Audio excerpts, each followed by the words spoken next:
Anwar TV, ঝামেলা TV কিংবা মনির জমিন, প্রথম দেখাতে যে কেউ মূলধারার গণমাধ্যমের সাথে গুলিয়ে ফেলতে বাধ্য।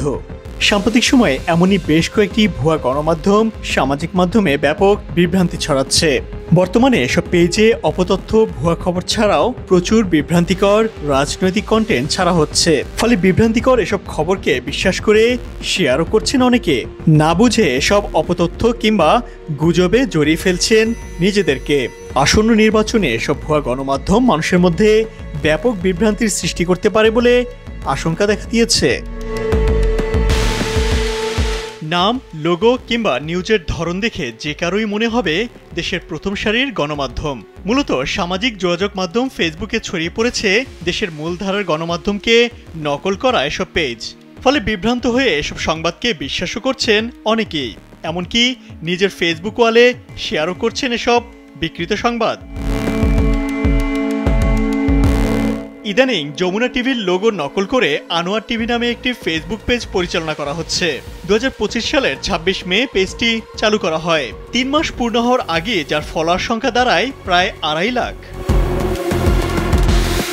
যদিও পেজটির ডিটেলসে লেখা এই পেজটি শুধুমাত্র বিনোদনের উদ্দেশ্যে তৈরি করা হয়েছে। দয়া করে কোনো পোস্ট সিরিয়াসলি নেবেন না, আমরা শুধুমাত্র সমসাময়িক নিউজগুলো সার্কাজম আকারে প্রকাশ করি। এমনটি লেখা থাকলেও এটা নিয়ে ব্যাপক বিভ্রান্তি তৈরি হচ্ছে, কারণ এই পেজ থেকে তৈরি কন্টেন্ট ব্যাপক শেয়ারের কারণে এটা যে ফান কন্টেন্ট সেটা অনেকেই বুঝতে পারছেন না। ফলে ব্যাপক নেতিবাচক মন্তব্য করতে দেখা গেছে ফেসবুক ব্যবহারকারীদের। ইংরেজি দৈনিক দ্য ডেইলি স্টারকে নকল করে তৈরি করা হয়েছে দ্য দিল্লি স্টার নামে আরেকটি পেজ, যার ফলোয়ার সংখ্যা 1,76,000। এখানেও সমসাময়িক বিভিন্ন সংবাদ সার্কাজম আকারে প্রকাশ করা হলেও অনেকেই বিভ্রান্ত হচ্ছেন।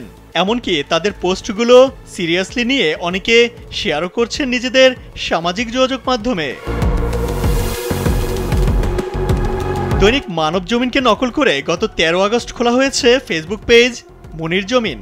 লোগো, ফ্রন্ট অনেকটা একই মূল মানব জমিনের মতোই, যেখানে রাজনৈতিক নেতিবাচক পোস্ট করতে দেখা গেছে। এছাড়া প্রথম সারির পত্রিকা, টিভি চ্যানেল নিয়েও অসংখ্য পেজ খোলা হয়েছে। বিশ্লেষণে দেখা গেছে সাধারণ মানুষ আসল ও নকল পেজ আলাদা করতে না পারার কারণে বিভ্রান্ত হচ্ছেন। ভুয়া খবরের কারণে অনেক সময় দায় গিয়ে পড়ছে প্রকৃত গণমাধ্যমের উপরে। তাদের ব্যাপারে নেতিবাচক ধারণা তৈরি হচ্ছে জনমনে। বিশ্লেষকরা বলছেন, বর্তমান সময়ে অনলাইনে পাওয়া তথ্য যাচাই করে বিশ্বাস করতে হবে। এক্ষেত্রে গণমাধ্যমের ভেরিফাইড বা নীল চিহ্নযুক্ত পেজ অনুসরণ করা উচিত। একই সঙ্গে ভুয়া পেজ চিহ্নিত হলে রিপোর্ট করার পরামর্শ দিয়েছেন সংশ্লিষ্টরা।